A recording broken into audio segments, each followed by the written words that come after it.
যাই আমগা খুশি খুশি লাগতেছে রুম ওয়াই যে কম্পিউটার ফালো লাইছি ব্যাগটা মাপ ফুল লাগবো নেতে হেন গেলে বলে 1 কেজি বেশি হলে বলে ফেলাই দেয় এতে ফাইন পরে দেহু দেয় তো ফাইন পড়তাম কি লিগা বস্তুটা আছে লিগে মার পেলাই দেখি বিসমিল্লাহ করতে নিব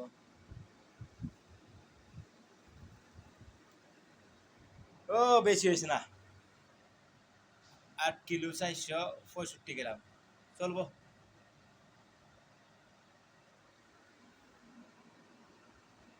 কমসে কম 9 কেজি মিলাই গামছাটা দিলাই আচ্ছা গামছা 35 গ্রাম বাড়ছে আর তো এই যে এডি আছে এডি ব্যক্তি দিলে বত্তা নেবে তো জন্য একটা ব্যাগ দিলে কিন্তু 9 কেজি ও হয়ে যাবো ব্যাগ কিনে লাগতো না